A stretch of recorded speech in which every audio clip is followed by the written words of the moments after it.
नमस्कार साथियों, exampreneur.com के ऑफिशियल यूट्यूब चैनल में आपका स्वागत है। आज हम पढ़ेंगे जैन धर्म से संबंधित महत्वपूर्ण प्रश्न और उत्तर। वीडियो शुरू करने से पहले एक महत्वपूर्ण सूचना। इस वीडियो का अधिकतम लाभ लेने के लिए जैन धर्म को विस्तृत रूप से exampreneur.com पर जाकर पढ़ लें, जिसका लिंक डिस्क्रिप्शन में दिया गया है। तो चलिए शुरू करते हैं। क्वेश्चन 1, जैन धर्म के संस्थापक कौन थे? A. Mahavir Swami, B. Rishabhdev, C. Parshvanath, D. Naminath. Right answer है बी. ऋषभदेव। व्याख्या, जैन धर्म की स्थापना ऋषभदेव आदिनाथ ने की थी। ऋषभदेव अयोध्या के राजा थे, इन्हें केसरियानाथ भी कहा जाता है। जैन तीर्थंकरों में ऋषभदेव व अरिष्टनेमि का उल्लेख ऋग्वेद में मिलता है, तो जैन धर्म के दूसरे तीर्थंकर अजितनाथ का उल्लेख यजुर्वेद में हुआ है। नेक्स्ट क्वेश्चन है 2, 23वें जैन तीर्थंकर किससे संबंधित थे? ए. वाराणसी से, सी. वैशाली से, बी. कौशाम्बी से, डी. श्रावस्ती से। राइट आंसर है ए. वाराणसी से। व्याख्या, जैन धर्म के 23वें तीर्थंकर पार्श्वनाथ को ही प्रथम ऐतिहासिक तीर्थंकर माना जाता है, जो काशी के शासक अश्वसेन के पुत्र थे तथा उनकी माता वामा थी। पार्श्वनाथ का जन्म महावीर से करीब 250 वर्ष पूर्व हुआ। पार्श्वनाथ ने जैन धर्म के 4 सिद्धांतों अहिंसा, सत्य, अस्तेय, अपरिग्रह का उपदेश दिया, जिसमें महावीर ने 5वां सिद्धांत ब्रह्मचर्य के रूप में जोड़ा। नेक्स्ट क्वेश्चन है 3, पार्श्वनाथ की शिक्षाएं संग्रहित रूप से जानी जाती है। ए. पंचशील नाम से, बी. पंच महाव्रत नाम से, सी. त्रिरत्न नाम से, डी. चातुर्याम नाम से। राइट आंसर है डी. चातुर्याम नाम से। व्याख्या, पार्श्वनाथ द्वारा प्रतिपादित 4 महाव्रतों सत्य, अहिंसा, अपरिग्रह एवं अस्तेय को चातुर्याम के नाम से जाना जाता है, तो महावीर स्वामी ने ब्रह्मचर्य नामक 5वां महाव्रत जोड़ दिया। इन्हें 5 महाव्रत के नाम से जाना जाता है। नेक्स्ट क्वेश्चन है 4, जैन धर्म के 24वें तीर्थंकर निम्नलिखित में से किसके संबंधी थे? ए. उदयन, बी. प्रसेनजित, सी. चंद्रप्रघोत, डी. बिंबिसार। राइट आंसर है डी. बिंबिसार। व्याख्या, महावीर स्वामी के पिता का नाम सिद्धार्थ था, जो वज्रसन के ज्ञात्र क्षत्रिय कुल के प्रधान थे, तो वहीं इनकी माता त्रिशला अथवा विदेहदत्ता थी, जो वैशाली के लिच्छवी कुल के प्रमुख चेटक की बहन थी। हर्यक वंश के शासक बिंबिसार ने चेटक की पुत्री चेलना, छलना से विवाह किया था। इस प्रकार से महावीर स्वामी बिंबिसार के संबंधी थे। नेक्स्ट क्वेश्चन है 5, जैन परंपरानुसार बाहुबली किस तीर्थंकर के पुत्र हैं? A. Rishabhdev, C. Mahavir Swami, B. Parshvanath, D. Naminath. Right answer है ए. ऋषभदेव। नेक्स्ट क्वेश्चन है 6, निम्नलिखित में से कौन सा जैन धर्म के सिद्धांतों के अनुकूल नहीं है? ए. अहिंसा पर अत्यधिक बल, बी. काया क्लेश से शरीर का अंत, सी. जनभाषा में प्रचार, डी. ईश्वर द्वारा कैवल्य प्राप्ति। राइट आंसर है डी. ईश्वर द्वारा कैवल्य प्राप्ति। नेक्स्ट क्वेश्चन है 7, महावीर स्वामी के जीवन काल में जैन संघ का प्रथम विच्छेदक कौन था? ए. जामाली, बी. जावाली, सी. चंबल, डी. केशी। राइट आंसर है ए. जामाली। व्याख्या, महावीर स्वामी की पुत्री अनोजा प्रियदर्शना का विवाह जामाली के साथ हुआ। वह प्रारंभ में महावीर स्वामी का अनुयायी बना, किंतु उसने ही जैन धर्म में प्रथम भेद उत्पन्न किया। जामाली भगवान महावीर स्वामी का प्रथम शिष्य था। नेक्स्ट क्वेश्चन है 8, पूर्व जैन धर्म गुरुओं ने संस्कृत के स्थान पर किस भाषा में धर्मोपदेश 9 के प्रसार का माध्यम बनाया था? A. Pali, B. Prakrit, C. Marathi, D. Bengali. Right answer है बी. प्राकृत। व्याख्या, जैन धर्म के ग्रंथों 12 अंगों व 14 पूर्वों की रचना प्राकृत भाषा या अर्धमागधी भाषा में की गई है। नेक्स्ट क्वेश्चन है 9, दिगंबर व श्वेतांबर संप्रदायों के मध्य मुख्य विवाद निम्न पर जोर देने के कारण था? ए. अनुशासन और कठोर जीवन, बी. अहिंसा, सी. पवित्र जीवन, डी. सत्य। राइट आंसर है ए. अनुशासन और कठोर जीवन। नेक्स्ट क्वेश्चन है 10, निम्नलिखित में से किस नदी तट पर महावीर स्वामी को कैवल्य प्राप्त हुआ था?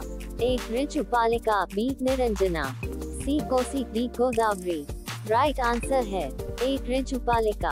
व्याख्या महावीर स्वामी गृहस्थ जीवन को छोड़कर 30 वर्ष की अवस्था में अपने भाई नंदिवर्धन की आज्ञा लेकर गृह त्याग दिया।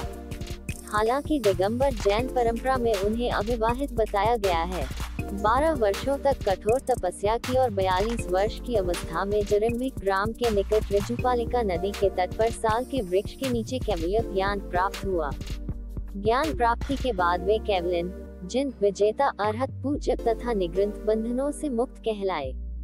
अपनी साधना में अटल रहने, अतुल पराक्रम के कारण उन्हें महावीर नाम से जाना गया। ये थे हमारे अभी तक के महत्वपूर्ण प्रश्न। आगे बढ़ने से पहले एक महत्वपूर्ण सूचना। अब अपनी तैयारी को बनाएं सबसे बेहतर exampreneur.com के साथ, जहां आपको मिलेंगे notes, e books, PDF, job alert और भी बहुत कुछ सबसे पहले। एंड यदि आप अपनी पढ़ाई के साथ साथ वर्क फ्रॉम होम करके पैसे कमाना चाहते हैं तो डिस्क्रिप्शन में दिए गए लिंक दिया गया है, जहां से आप पार्ट टाइम वर्क भी कर सकते हैं। धन्यवाद। चलिए बढ़ते हैं अपने अगले क्वेश्चन की तरफ। हमारा नेक्स्ट क्वेश्चन है 11।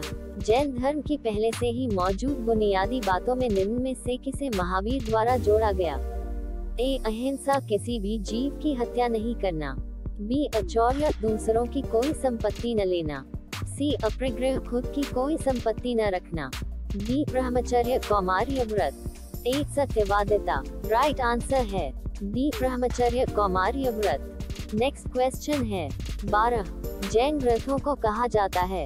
ए. जिनवाणी, बी. जैन सूत्र, सी. जैनागम, डी. जैन काव्य। राइट आंसर है सी. जैनागम। व्याख्या जैन धर्म के ग्रंथों को आगम कहा जाता है। आगम के अंतर्गत 12 अंग, 12 उपांग, 10 प्रकीर्ण, 6 छेद सूत्र, 4 मूल सूत्र, अनुयुक्त सूत्र तथा नंदी सूत्र आते हैं।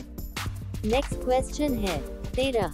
महावीर स्वामी ने चतुर्विद संघ की स्थापना कहाँ की थी? A. Pava, B. Pataliputra, C. Vallabhi, D. Vaishali. Right answer है ए. पावा। व्याख्या वैशाली को महावीर स्वामी की जननी कहा जाता है और इन्होंने सर्वाधिक वर्षावास वैशाली में ही व्यतीत किए थे, तो महावीर स्वामी ने चतुर्विद संघ की स्थापना पावापुरी में की थी। नेक्स्ट क्वेश्चन है 14। जैन धर्म के 23वें तीर्थंकर पार्श्वनाथ को ज्ञान प्राप्त हुआ था? ए. सम्मेद पर्वत, सी. हिमालय पर्वत, बी. विंध्याचल पर्वत, डी. अरावली पर्वत। राइट आंसर है ए. सम्मेद पर्वत। व्याख्या पार्श्वनाथ को 84 दिन की तपस्या के बाद सम्मेद पर्वत पर कैवल्य ज्ञान प्राप्त हुआ था। इनके पिता अश्वसेन काशी के शासक थे। नेक्स्ट क्वेश्चन है 15। प्रथम जैन संगीति हुई थी? ए. राजगृह में, सी. वैशाली में, बी. वल्लभी में, डी. पाटलिपुत्र। राइट आंसर है डी. पाटलिपुत्र। व्याख्या प्रथम जैन संगीति चतुर्थ सदी ओ में नेतृत्व में प्रथम जैन संगीति का आयोजन किया गया। इस संगीति में स्थूलभद्र के जैन धर्म के ग्रंथ 12 अंगों को संकलन किया गया, लेकिन भद्रबाहु ने व उसके शिष्यों ने इस सभा में भाग नहीं लिया तथा जैन धर्म श्वेतांबर व दिगंबर नामक 2 संप्रदायों में बंट गया। नेक्स्ट क्वेश्चन है 16। श्वेतांबर परंपरानुसार निम्नलिखित तीर्थंकरों में से कौन महिला तीर्थंकर थी? ए. ऋषभदेव, बी. सुपार्श्वनाथ, सी. Mallinath, D. Sumatinath. Right answer है सी. मल्लिनाथ। व्याख्या श्वेतांबर परंपरानुसार जैन धर्म के 19वें तीर्थंकर मल्लिनाथ महिला तीर्थंकर थे। श्वेतांबर व दिगंबर संप्रदायों में अंतर। 1. श्वेतांबर संप्रदाय के लोग श्वेत वस्त्र धारण करते थे तथा वे वस्त्र धारण को मोक्ष प्राप्ति में बाधक नहीं मानते हैं, जबकि दिगंबर संप्रदाय के भिक्षु नग्न रहते हैं, वे वस्त्र धारण को मोक्ष प्राप्ति के मार्ग में बाधक मानते हैं। 2. श्वेतांबर संप्रदाय के अनुसार स्त्री के लिए मोक्ष प्राप्ति संभव है, किंतु दिगंबर मत इसके विरुद्ध है। 3. श्वेतांबर संप्रदाय ज्ञान प्राप्ति के बाद भोजन ग्रहण करने में विश्वास करता है, किंतु दिगंबरों के अनुसार आदर्श साधु भोजन ग्रहण नहीं करते। नेक्स्ट क्वेश्चन है 17। जैन धर्म के किस तीर्थंकर ने सर्वथा वस्त्र त्याग करने का आदेश दिया? A. Rishabhdev, B. Ajitnath, C. Neminath, D. Mahavir. Right answer है डी. महावीर। नेक्स्ट क्वेश्चन है 18। महावीर स्वामी की भिक्षुणी संघ की प्रधान कौन थी? ए. चंदना, बी. सोनाता, सी. खेमा, डी. त्रिशला। राइट आंसर है सी. खेमा। नेक्स्ट क्वेश्चन है 19। संथारा प्रथा निम्नलिखित में से किस संप्रदाय से संबंधित है? ए जैन, बी शैव, सी शाक्त, डी वैष्णव। राइट आंसर है ए जैन। व्याख्या: संथारा प्रथा को समलेखना प्रथा भी कहा जाता है, जिसमें उपवास द्वारा प्राणोत्सर्ग किया जाता है। नेक्स्ट क्वेश्चन है 20। गोशाल की महावीर स्वामी से सर्वप्रथम मुलाकात हुई थी? A Champa, B Takshashila, C Vaishali, D Nalanda. Right answer है डी नालंदा। व्याख्या: मक्खलीपुत्र गोशाल की महावीर स्वामी से सर्वप्रथम मुलाकात नालंदा में हुई थी। मक्खलीपुत्र गोशाल ने आजीवक संप्रदाय की स्थापना की थी। इन्हें नियतिवादी भी कहा जाता है। इनके अनुसार प्रत्येक वस्तु भाग्य द्वारा पूर्व नियंत्रित एवं संचालित होती है। मनुष्य के जीवन पर उसके कार्यों का कोई भी प्रभाव नहीं पड़ता। महावीर के समान गोशाल भी ईश्वर की सत्ता में विश्वास नहीं करते थे तथा जीव और पदार्थ को अलग अलग तत्व मानते थे। तो ये थे आज के हमारे महत्वपूर्ण प्रश्न। क्या आप इस टॉपिक से संबंधित नेक्स्ट पार्ट भी पाना चाहते हैं? हमें कमेंट करके बताएं। और अगर आपको किसी भी प्रश्न में कोई शंका या समाधान हो तो हमें कमेंट करके जरूर बताएं। और अगर आपके कोई सुझाव हो तो वो भी हमें कमेंट करें। इसी तरह की एजुकेशनल वीडियोस पाने के लिए चैनल को सब्सक्राइब और लाइक करें। साथ ही अपने दोस्तों के साथ शेयर करें। Thanks for watching.